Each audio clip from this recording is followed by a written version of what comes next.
सुप्रभात विद्यार्थियों, स्वागत है आप सभी का। हमारा चैप्टर चल रहा है पी ब्लॉक तत्व और आज इस चैप्टर में हम एक बहुत ही महत्वपूर्ण यौगिक को पढ़ेंगे जिसका नाम है सल्फ्यूरिक अम्ल। सल्फ्यूरिक अम्ल बनाने की विधि पढ़ेंगे और इसके महत्वपूर्ण भौतिक एवं रासायनिक गुण आज इस वीडियो में हम पढ़ेंगे। तो शुरू करते हैं। आज का हमारा टॉपिक सल्फ्यूरिक अम्ल। देखो, जो सल्फ्यूरिक अम्ल होता है, सल्फ्यूरिक अम्ल को गंधक का अम्ल भी कहते हैं या इसको ऑयल ऑफ विट्रियोल भी कहते हैं। और जो सल्फ्यूरिक अम्ल होता है ये सर्वाधिक मात्रा में प्रयोग होने वाला औद्योगिक रसायन है। पूरे संसार में सबसे ज़्यादा मात्रा में उपयोग में लाया जाने वाला ये औद्योगिक रसायन है। सल्फ्यूरिक अम्ल के औद्योगिक निर्माण की जो मुख्य विधि है उसका नाम है संस्पर्श विधि। संस्पर्श विधि या बोलते हैं संपर्क विधि, कॉन्टैक्ट प्रोसेस। कॉन्टैक्ट प्रोसेस के द्वारा सल्फ्यूरिक अम्ल का निर्माण 3 पदों में किया जाता है। पहले सल्फर अथवा सल्फाइड अयस्क को वायु में जला करके SO2 गैस बनाई जाती है पहले स्टेप में। फिर वेनेडियम पेंटाऑक्साइड V2O5 उत्प्रेरक की उपस्थिति में SO2 की ऑक्सीजन से क्रिया कराकर सल्फर ट्राइऑक्साइड का निर्माण किया जाता है। और उसके बाद में जो सल्फर ट्राइऑक्साइड गैस होती है, सल्फर ट्राइऑक्साइड को सल्फ्यूरिक अम्ल में अवशोषित करके ओलियम प्राप्त किया जाता है। तो सल्फ्यूरिक अम्ल का निर्माण जो होता है ना, वो 3 स्टेप में किया जाता है। अब देखते हैं संपर्क विधि, बोलते हैं कॉन्टैक्ट प्रोसेस के द्वारा सल्फ्यूरिक अम्ल के निर्माण का संयंत्र। और इस संयंत्र के द्वारा सल्फ्यूरिक अम्ल कैसे बनाया जाता है। देखो, ये संपर्क विधि के द्वारा सल्फ्यूरिक अम्ल के निर्माण का संयंत्र है। देखो, ये इस संयंत्र के विभिन्न भाग हैं। ये सल्फर बर्नर है, ये धूल अवक्षेपक है, यहाँ पर ये धावन टावर, कूलिंग टावर, ये शुष्कन टावर, आर्सेनिक शोधक, ये पूर्व हीटर परिवर्तक और ये है अवशोषण टावर। देखो, इस विधि के द्वारा सल्फ्यूरिक अम्ल कैसे बनाते हैं। इस विधि में सल्फर को या जो सल्फाइड अयस्क होता है उसको, ये सल्फर बर्नर है या इसको पाइराइट बर्नर भी बोलते हैं, इसको वायु की उपस्थिति में गर्म करते हैं। सल्फर को या जो पाइराइट अयस्क होता है उसको वायु के साथ में गर्म करने पर सल्फर डाइऑक्साइड बनती है। अब ये जो सल्फर डाइऑक्साइड बनती है इसमें धूल के कणों की और अन्य पदार्थों की अशुद्धियां इसमें होती है। अब यहाँ से ये गैसीय मिश्रण जो होता है ना, इसको धूल अवक्षेपक में प्रवाहित होता है। ये जो धूल अवक्षेपक होता है इसमें जो गैसीय मिश्रण होता है ये भाप के संपर्क में आता है और यहाँ पर गैसीय मिश्रण में जो धूल के कण होते हैं ना, वो अवक्षेपित हो जाते हैं। इसके पश्चात में गैसीय मिश्रण को धावन एवं कूलिंग टावर में प्रवाहित करते हैं। इसमें ऊपर से पानी फव्वारे के रूप में गिरता रहता है। यहाँ पर गैसीय मिश्रण की धुलाई होती है ना, और गैसीय मिश्रण में जो अशुद्धियाँ होती हैं वो अलग हो जाती है और गैसीय मिश्रण यहाँ पर ठंडा हो जाता है। इसके पश्चात में गैसीय मिश्रण को, जिसमें SO2 और O2 होती है, गैसीय मिश्रण को शुष्कन टावर, ड्राइंग टावर में प्रवाहित करते हैं। इस ड्राइंग टावर में कंसंट्रेट H2SO4 ऊपर से फुहारे के रूप में H2SO4 इसमें गिरता रहता है। तो जो H2SO4 होता है ये गैसीय मिश्रण में जो नमी होती है ये उसको अवशोषित कर लेता है और गैसीय मिश्रण ड्राई हो जाता है, शुष्क हो जाता है। अब यहाँ से गैसीय मिश्रण को आर्सेनिक शोधक में प्रवाहित किया जाता है। जो आर्सेनिक शोधक होता है इसमें फेरिक हाइड्रोक्साइड रखा होता है या इसमें नम फेरिक ऑक्साइड रखा होता है। जो फेरिक हाइड्रोक्साइड होता है ये आर्सेनिक की अशुद्धि को अवशोषित कर लेता है। अब इसके पश्चात में जो गैसीय मिश्रण होता है इसको पूर्व हीटर में प्रवाहित करते हैं। यहाँ पर अब देखो, यहाँ तक आने में जो गैसीय मिश्रण होता है वो शुद्ध हो जाता है, उसमें से धूल की जो अशुद्धियाँ होती है वो हट जाती हैं और आर्सेनिक की अशुद्धियाँ उसमें से हट जाती हैं। तो गैसीय मिश्रण यहाँ तक आर्सेनिक शोधक के पश्चात में यहाँ से गैसीय मिश्रण जो होता है ना वो शुद्ध हो जाता है और फिर यहाँ इस हीटर में गैसीय मिश्रण को गर्म करते हैं 720 केल्विन टेम्परेचर तक और गर्म करने के पश्चात में इसको परिवर्तक में भेजते हैं, कन्वर्टर। इस परिवर्तक में वैनेडियम पेंटाऑक्साइड उत्प्रेरक रखा होता है। तो वैनेडियम पेंटाऑक्साइड उत्प्रेरक की उपस्थिति में सल्फर डाइऑक्साइड का वायु की ऑक्सीजन के द्वारा ऑक्सीकरण होता है जिससे सल्फर ट्राइऑक्साइड बनती है ना। यहाँ बन जाती है SO3, सल्फर ट्राइऑक्साइड बनती है। अब ये सल्फर ट्राइऑक्साइड को अवशोषण टावर में प्रवाहित करते हैं। जो अवशोषण टावर होता है उसमें इसमें क्वार्टज भरा होता है और ऊपर से सांद्र सल्फ्यूरिक अम्ल फव्वारे के रूप में इसमें गिरता रहता है।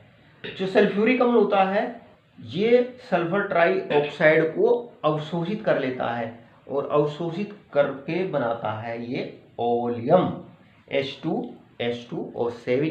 और ये जो ओलियम प्राप्त होता है ना इसमें इच्छित मात्रा में पानी मिला करके इससे इच्छित सांद्रता का सल्फ्यूरिक अम्ल प्राप्त किया जाता है। तो जो कॉन्टैक्ट प्रोसेस होती है इसमें सल्फ्यूरिक अम्ल का निर्माण जो होता है ना वो 3 स्टेप में किया जाता है। पहले तो सल्फर को या सल्फाइड अयस्क को वायु में जला करके SO2 गैस का निर्माण किया जाता है। फिर वैनेडियम पेंटाऑक्साइड उत्प्रेरक की उपस्थिति में सल्फर डाइऑक्साइड का वायु की ऑक्सीजन के द्वारा ऑक्सीकरण करा करके SO3 बनाई जाती है और फिर SO3 को सांद्र सल्फ्यूरिक अम्ल में, है ना, लास्ट में यहाँ पर SO3 को सांद्र सल्फ्यूरिक अम्ल में अवशोषित करके ओलियम प्राप्त किया जाता है और ओलियम में ही इच्छानुसार पानी मिला करके इच्छित सांद्रता का सल्फ्यूरिक अम्ल प्राप्त किया जाता है। तो ये बात हुई संपर्क विधि के द्वारा सल्फ्यूरिक अम्ल का औद्योगिक निर्माण कैसे किया जाता है। इस विधि में जो सल्फर डाइऑक्साइड होती है वो सल्फर ट्राइऑक्साइड में कहाँ पर परिवर्तित होती है।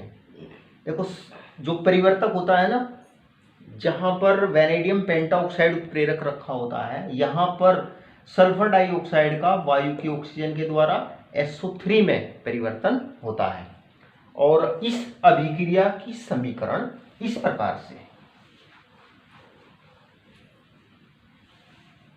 और ये जो SO3 बनती है SO3 को फिर सांद्र सल्फ्यूरिक अम्ल में अवशोषित करके क्या बना लेते हैं, ओलियम बना लेते हैं।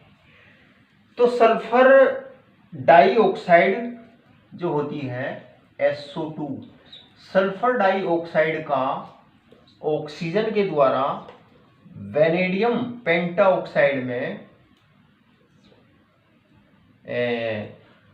वैनेडियम पेंटाऑक्साइड उत्प्रेरक की उपस्थिति में सल्फर ट्राइऑक्साइड में SO3 में ऑक्सीकरण होता है और इस अभिक्रिया में 196.6 किलो जूल पर मोल ऊष्मा उत्सर्जित होती है, अर्थात यह एक ऊष्मा अक्षेपी अभिक्रिया है।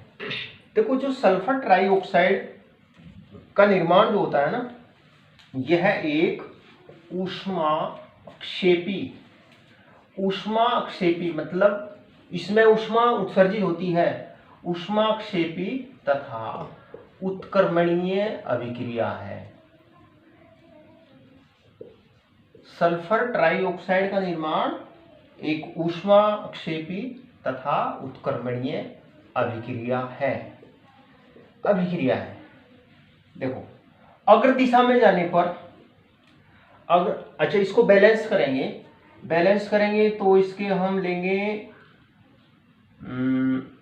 लेंगे 2 अणु और इसके हम लेंगे कितने अणु लेंगे, इसके 2SO3 बनाएंगे, तो 2 दूनी 4 और 2 6 है ना।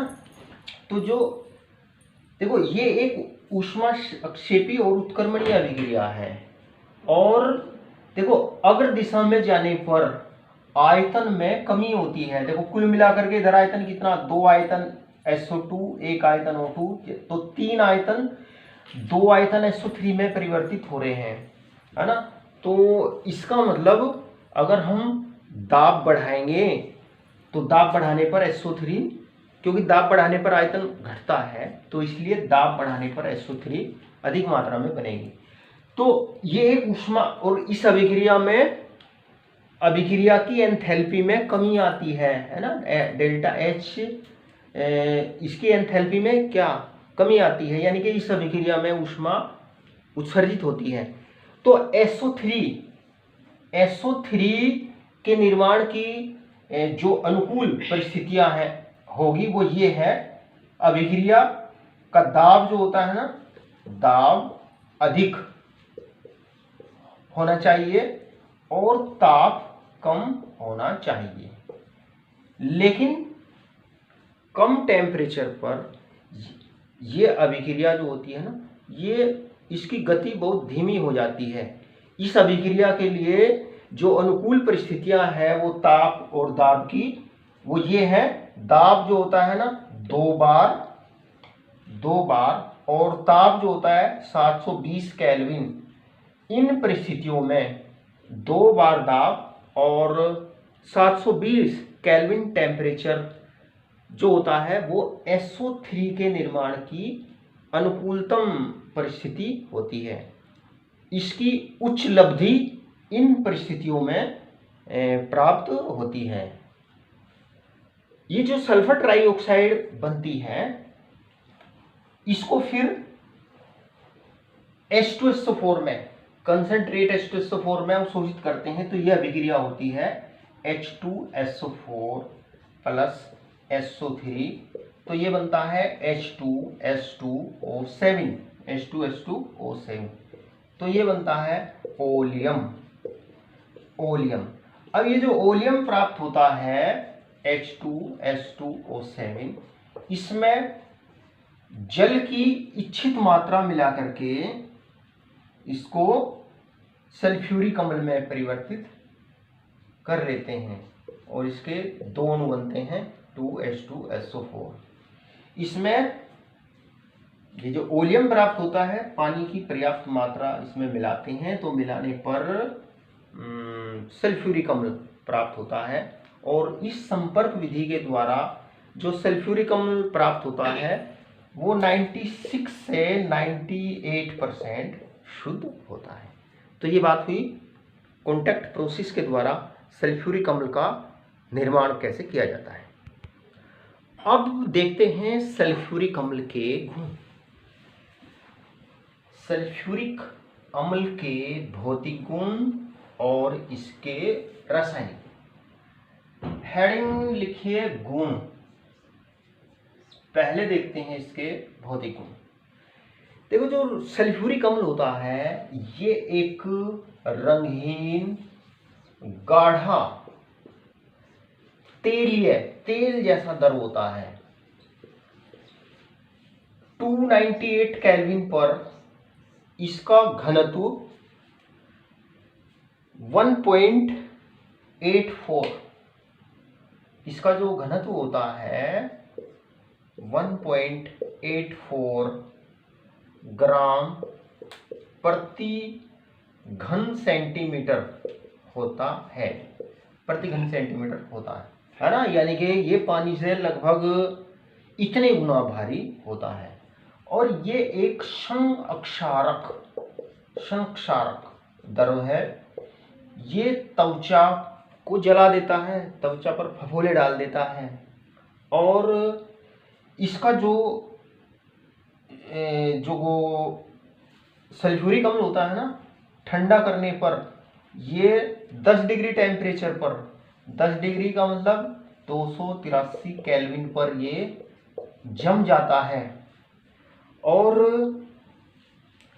सल्फ्यूरिक अम्ल का जो क्वथनांक होता है वो बहुत ज़्यादा होता है।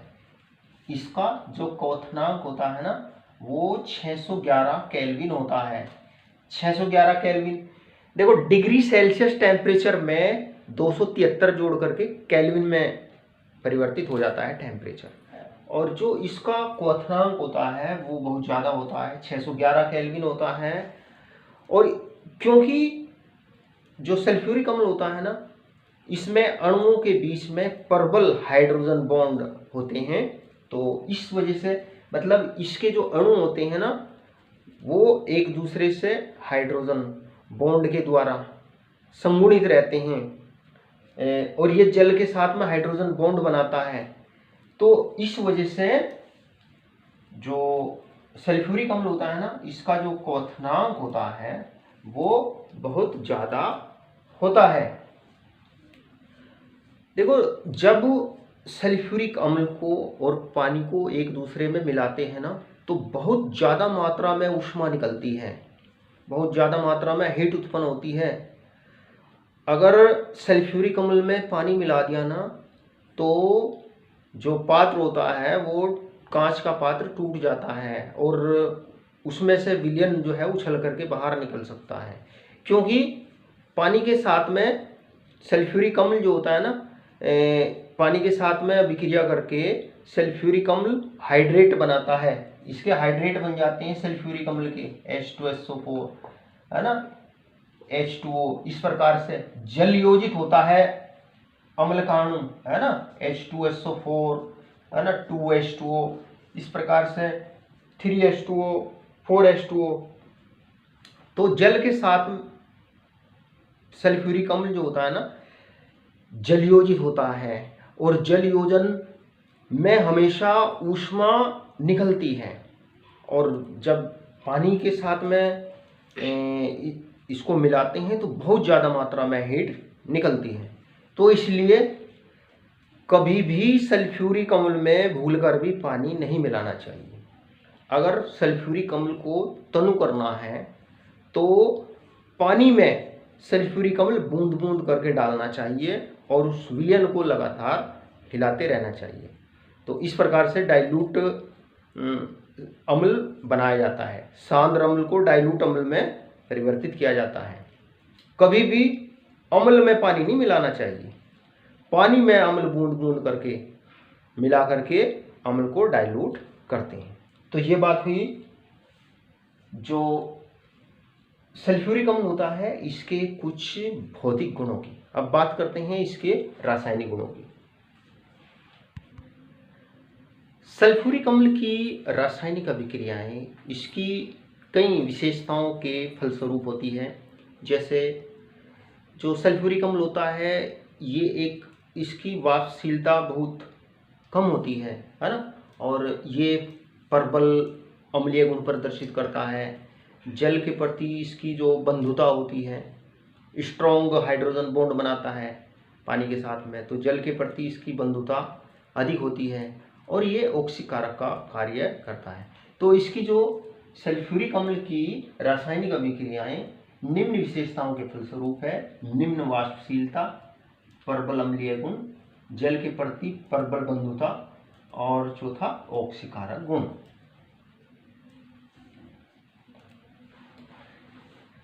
पहला इसका रासायनिक गुण देखते हैं, अम्लीय प्रकृति।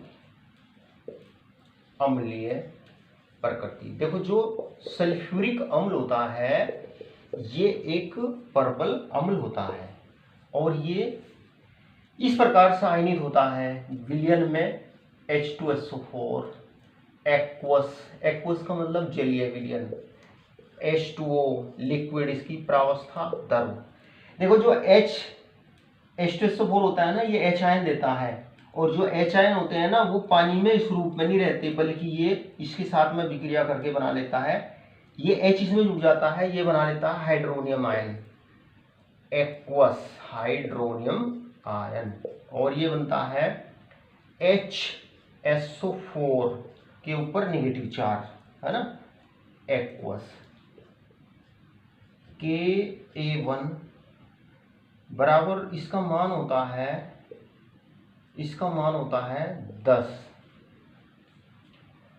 तो इस प्रकार से आयनित होता है। और ये जो बाइसल्फेट आयन होता है ये फिर से इसका आयनन हो सकता है इस प्रकार से HSO4 aqueous plus H2O liquid, और ये बनता है, ये H इसको देता है हाइड्रोनियम आयन बनता है प्लस सल्फेट आयन बनता है ना, एक्वस, और ये एक्वस। और इस चरण का जो ये जो स्टेप है इसका जो आयनन होता है ना 2 स्टेप में होता है ना। इस प्रकार से ये हाइड्रोनियम आयन बनाता है, बाइसल्फेट आयन बनाता है, और आयनन स्थिरांक बहुत ज़्यादा है। और इस स्टेप का जो आयनन स्थिरांक होता है Ka2 बराबर होता है 1.2 इंटू 10⁻²। तो जो सल्फ्यूरिक अम्ल होता है ना वो जल में घुल करके इस प्रकार से आयनित होता है और ये देता है हाइड्रोनियम आयन, है ना। इस हाइड्रोनियम आयन में क्या है, ये हाइड्रोजन आयन है ना। तो देखो जो सल्फ्यूरिक अम्ल होता है ना ये विलयन में मुख्यतः इस हाइड्रोनियम आयन के रूप में और बाइसल्फेट आयन के रूप में रहता है। और देखो इसका जो आयनन स्थिरांक होते हैं पहले चरण का, ये मतलब मुख्यतः ये इस रूप में रहता है, और ये बाइसल्फेट आयन है ये भी इस प्रकार से आयनित हो सकता है। इसका आयनन स्थिरांक इतना होता है, ये भी काफ़ी अधिक मान होता है आयनन स्थिरांक का। तो अम्ल के जो आयनन स्थिरांक है इनका मान अधिक होने की वजह से जो सल्फ्यूरिक अम्ल होता है ना ये एक प्रबल अम्ल होता है। देखो जो सल्फ्यूरिक अम्ल होता है इसके आयनन से या वियोजन से, आयनन को वियोजन भी कहते हैं, 2 प्रकार के सल्फेट आयन प्राप्त होते हैं। एक तो ये बाइसल्फेट आयन बोलते हैं इनको, HSO4 या हाइड्रोजन सल्फेट आयन बोलते हैं, एक होते हैं ये सल्फेट आयन। तो इस वजह से जो सल्फ्यूरिक अम्ल होता है ना ये 2 प्रकार के लवण बनाता है ना। एक तो बनाता है साधारण लवण, जैसे ये सोडियम, एक बनाता है साधारण लवण जैसे सोडियम सल्फेट, है ना, जैसे कॉपर सल्फेट, और एक बनाता है अम्लीय लवण। देखो जो अम्लीय लवण होते हैं जैसे सोडियम हाइड्रोजन सल्फेट, जो अम्लीय लवण होते हैं ना इनमें जो हाइड्रोजन, ये परमाणु जो होता है ना हाइड्रोजन परमाणु होता है, अम्लीय लवणों में हाइड्रोजन परमाणु होता है, और ये हाइड्रोजन परमाणु H आयनों के रूप में ये वियोजित हो सकता है। तो जो सल्फ्यूरिक अम्ल होता है ना ये 2 प्रकार के लवण बनाता है ना।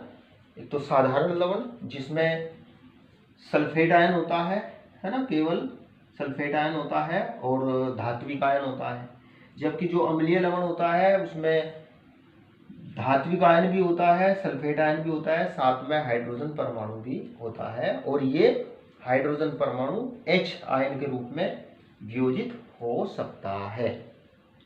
तो ये बात हुई इसकी अम्लीय प्रकृति की।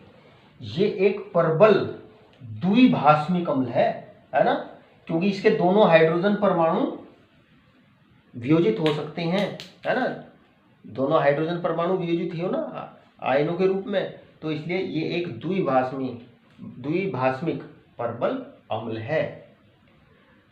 अब देखते हैं इसके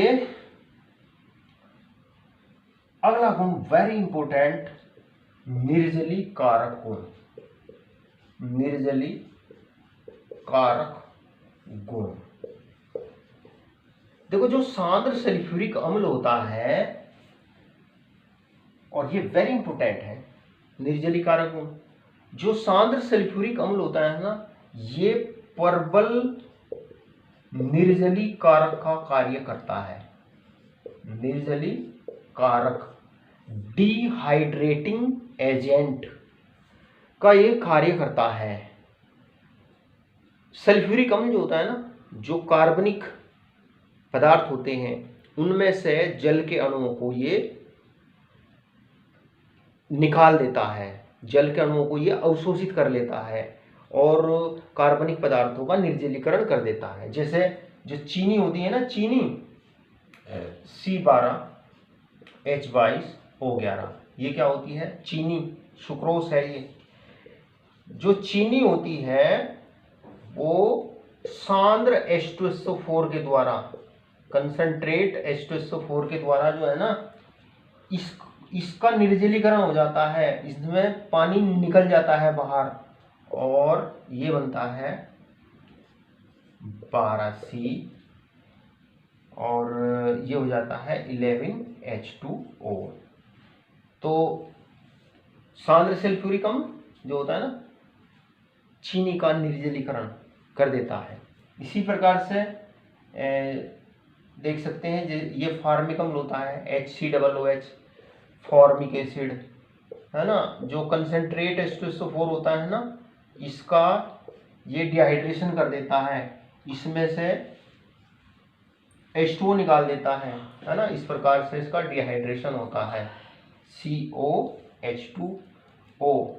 जैसे ये है एथिल अल्कोहल C2H5OH, देखो जो H2SO4 होता है ना, concentrate H2SO4, 170 degree Celsius temperature पर इसका डिहाइड्रेशन कर देता है, पानी निकल जाता है और ये बनता है C2H4 प्लस H2O। इसी प्रकार से देखो स्टार्च जो होता है ना, स्टार्च होता है C6H10O5 का होल N, ये स्टार्च होता है। जो कंसंट्रेट H2SO4 होता है ना, कंसंट्रेट H2SO4, कंसंट्रेट H2SO4, ये इसका डिहाइड्रेशन कर देता है, इसमें से पानी बाहर निकाल देता है, N अणु पानी के निकलते हैं और क्या बनता है? कार्बन, N परमाणु बनते हैं N6C, ये कार्बन बनते हैं N6C। तो जो सांद्र सल्फ्यूरिक अम्ल होता है ना, ये एक प्रबल निर्जलीकारक का कार्य करता है, जो कार्बनिक पदार्थ होते हैं उनको निर्जलीकृत कर देता है। तो ये हुए इसके निर्जलीकारक गुण। अब देखते हैं इसके ऑक्सीकारक गुण। जो सांद्र सल्फ्यूरिक अम्ल होता है ये ऑक्सीकारक का कार्य करता है, क्योंकि ये अपघटित होकर के H2O, SO2 और ऑक्सीजन देता है, जिस वजह से ये ऑक्सीकारक का कार्य करता है। अब देखते हैं इसके ऑक्सीकारक गुण। ऑक्सीकारक गुण, जो सांद्र सल्फ्यूरिक अम्ल होता है ना, ये प्रबल ऑक्सीकारक का काम करता है। देखो जो नाइट्रिक अम्ल होता है ये पर ऑक्सीकारक का कार्य करता है, ये प्रबल ऑक्सीकारक होता है। उसके पश्चात में ये होता है H2SO4, फिर होता है H3PO4, ऑर्थोफॉस्फोरिक अम्ल। इन तीनों अम्लों की जो ऑक्सीकारक क्षमता होती है वो उसका क्रम ये है। इन तीनों में HNO3 नाइट्रिक अम्ल प्रबल ऑक्सीकारक होता है, उससे कम H2SO4 ऑक्सीकारक होता है। तीनों में H3PO4 ऑर्थोफॉस्फोरिक अम्ल सबसे कम ऑक्सीकारक होता है। और क्योंकि ये जो H2SO4 होता है ना, H2SO4, ये इस प्रकार से H2O है ना, और ये SO2 और O में अपघटित होता है गर्म करने पर, तो इस वजह से, इस O की वजह से ये प्रबल ऑक्सीकारक का कार्य करता है। इसके जो मुख्य ऑक्सीकारक गुण हैं वो इस प्रकार से है। जैसे पहला, जब इसे कॉपर के साथ में गर्म करते हैं H2SO4, 2H2SO4, तो ये बनता है कॉपर सल्फेट, CuSO4 प्लस बनेगी इसमें 2H2O, और प्लस बनती है इसमें SO2 प्लस SO2। तो जो सल्फ्यूरिक अम्ल होता है ये कॉपर सल्फेट में ऑक्सीकरण कर देता है। देखो यहाँ पे इसकी ऑक्सीकरण संख्या 0 है और सल्फेट मूलक जुड़ा हुआ है। सल्फेट पर 2 यूनिट नेगेटिव चार्ज होता है, तो इस पर 2 यूनिट पॉजिटिव चार्ज होगा। ऑक्सीकरण संख्या का बढ़ना ऑक्सीकरण कहलाता है। तो ये कॉपर सल्फेट में ऑक्सीकरण कर देता है। देखो जो सल्फ्यूरिक अम्ल होता है ना, ये धातुओं अधातुओं का ऑक्सीकरण करता है। जैसे यहाँ पे कॉपर सल्फेट में ऑक्सीकरण कर दिया, ऐसे ही सल्फर अधातु होती है, सल्फर को जब कंसंट्रेट H2SO4 के साथ में, और ये कैसा H2SO4 है, कंसंट्रेट, इसके साथ में गर्म करते हैं, इसके दो अणु लो तो 2H2O प्लस 2SO2, तो ये सल्फर का SO2 में ये ऑक्सीकरण कर देता है। देखो बैलेंस करेंगे 2 और ये 3SO2 होगा, 3SO2, तो ये सल्फर का SO2 में ऑक्सीकरण कर देता है। इसी प्रकार से कार्बन को जब कंसंट्रेट H2SO4 के साथ में गर्म करते हैं, तो ये CO2 में इसके दो अणु लेंगे प्लस 2H2O प्लस 2SO2, तो ये कार्बन का CO2 में ऑक्सीकरण कर देता है। तो ये बात हुई सल्फ्यूरिक अम्ल के ऑक्सीकारक गुण की। अगला इसका रासायनिक गुण देखते हैं। देखो जो सल्फ्यूरिक अम्ल होता है, सल्फ्यूरिक अम्ल हमें मालूम है कि ये एक निम्न वाष्पशील द्रव है। तो सल्फ्यूरिक अम्ल का उपयोग इसकी निम्न वाष्पशीलता के कारण जो अधिक वाष्पशील द्रव होते हैं उनको उनके लवणों से बनाने में इसका उपयोग किया जाता है। देखिए इस समीकरण देखिए, mx plus H2SO4, 2mx plus H2SO4, तो ये बनता है M2SO4 प्लस 2HX, जहां m बराबर कोई धातु है और x बराबर है फ्लोरीन, क्लोरीन और ये नाइट्रेट आयन हो सकता है। और देखो इसका उदाहरण देख सकते हैं, जैसे मान लीजिए ये है NaF है, सोडियम फ्लोराइड, इसके दो अणु लो, इसकी अभिक्रिया H2SO4 के साथ में कराते हैं, तो ये बनता है Na2SO4 प्लस 2HF। ये एक वाष्पशील अम्ल होता है। तो सल्फ्यूरिक अम्ल का उपयोग उसकी निम्न वाष्पशीलता के कारण अधिक वाष्पशील द्रवों को उनके लवणों से प्राप्त करने में इसका उपयोग किया जाता है। तो ये बात हुई सल्फ्यूरिक अम्ल के निर्माण की विधियां और सल्फ्यूरिक अम्ल के विभिन्न भौतिक व रासायनिक गुणों की। और अब अंत में देखते हैं सल्फ्यूरिक अम्ल के उपयोग।